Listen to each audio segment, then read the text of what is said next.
মেঘাচ্ছন্ন আকাশ, শ্মশানের চারপাশে ঘন অন্ধকার।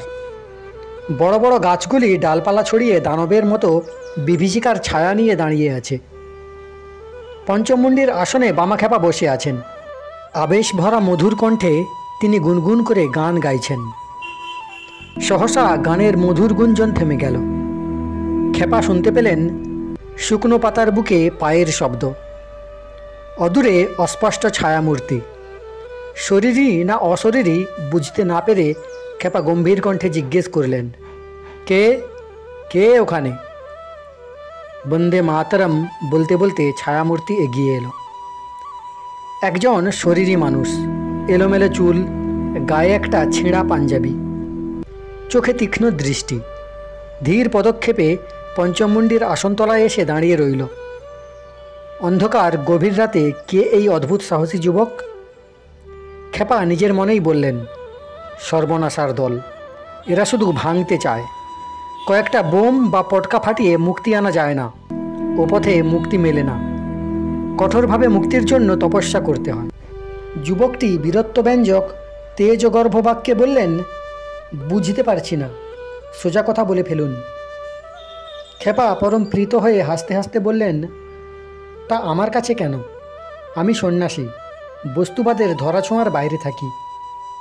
যুবকটি বলল, আপনি সর্বজ্ঞ সিদ্ধ পুরুষ, ভূত ভবিষ্যৎ বর্তমান আপনার নখদর্পণে। অনেক কষ্টে এখানে এসেছি, আমার হাতে বেশি সময় নেই, তাড়াতাড়ি বলে ফেলুন, ছলনা করবেন না। আমাদের পথের শেষ আর কত দূর? বামাখ্যাপা বললেন, তুমি পথেই ঘুরে মরলে। পথে ঘুরে মরলে যে অবস্থা হয় তার সীমানার সন্ধান মেলে না। গোলক ধাঁধায় ঘুরপাক খাওয়ার মতো অবস্থা হয়। ফলে অবশেষে পথের শুরুতেই ফিরে আসতে হবে। যুবকটি বলল, হেঁয়ালি শুনতে আমি এখানে আসিনি, সহজ সরল করে সোজাসুজি বলুন। বামাখ্যাপা বললেন, আমার কথা তোমাদের মনে ধরবে না। মন তোমাদের ভুল নেশায় মাতাল হয়ে বারফটকা হয়ে পড়েছে। অবিশ্বাসী মন তোমাদের, জগতের কাউকেই তোমরা বিশ্বাস করো না। যে কথা বললাম, একবার দক্ষিণেশ্বরের রামকৃষ্ণ ঠাকুরের কাছে ঘষে মেজে পরীক্ষা করে এসো। এই বলে খেপা চুপ করে গেলেন। যুবকটি বলল, আমার হাতে আর সময় নেই, দেরি হয়ে যাচ্ছে, যা বলবার বলে ফেলুন। বামাখ্যাপা বললেন, ফিরে যাও, ওসব নেশায় না মেতে মানুষ তৈরি করার চেষ্টা করো। শিক্ষা, সেবা, দরদে মানুষের চৈতন্য শক্তি ভরে উঠে। ছুঁতমার্গ ভেদাভেদ ভুলে ভাই ভাই এক ঠাঁই, এক প্রাণ হোক। শক্তির দেবীকে জাগাতে হবে। শক্তির পুজোর একনিষ্ঠ পূজারই চাই, সাধনা চাই। যতদিন দেবী প্রসন্ন না হন, অপেক্ষা করতে হবে। এখনও সময় আসেনি, লগ্নের দেরি আছে। যুবক অস্ফুষ্ট স্বরে আর্তনাদ করে বলল, দেরি আছে? খেপা গম্ভীর স্বরে বললেন, ঢের দেরি আছে। আর আমায় জ্বালাসনি, তোদের জন্যে দিনরাত মায়ের কাছে কেঁদেছি, আর মরছি। যুবকটি উঠে দাঁড়ালো, পঞ্চমুণ্ডির আসন স্পর্শ করে একবার মাথা ঠেকালো, তারপর বন্দে মাতরম বলতে বলতে চলে গেল। খেপার মনে সহসা কি জাগল, ভাবান্তর হলো। তিনি হঠাৎ বলে উঠলেন, একটু দাঁড়া, শেষ কথাটা শুনে যা।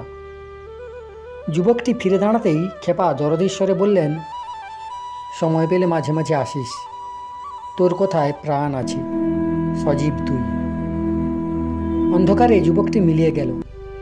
এরপর থেকেই যুবকটি মাঝে মাঝেই খেপার কাছে আসতে লাগলো। এরই নাম তারানাথ।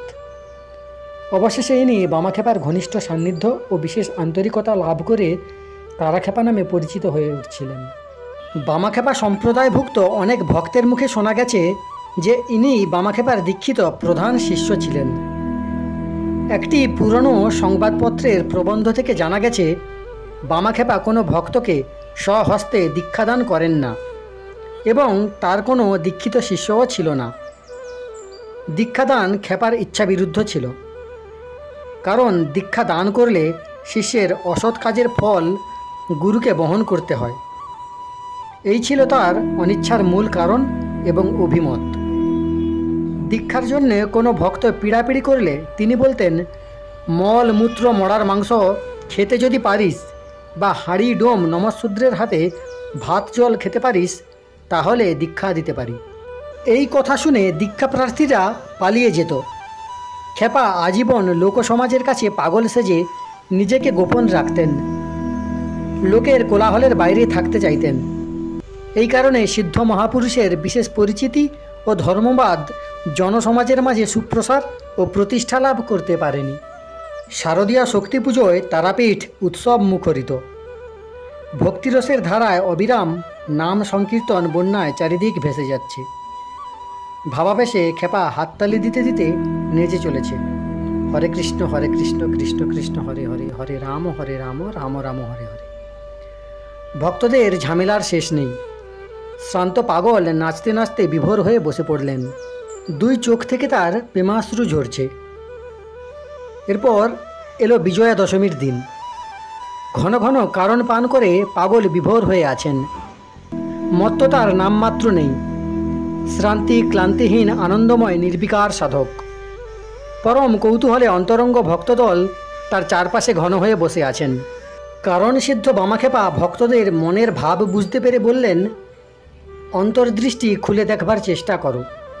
মদ নয় রে শালা, এ মদ নয়, মায়ের চরণামৃত, শোধন করা অমৃত, খেলে আয়ু বাড়ে। ভক্তরা বাবার অপরিমিত কারণ সেবায় মত্ততাবিহীন বিভূতি দেখে অবাক হয়ে যায়। প্রণাম জানাই সমস্ত মানবাত্মাকে। পরের অংশ শুনতে চাইলে চ্যানেলটি সাবস্ক্রাইব করে রাখতে পারেন।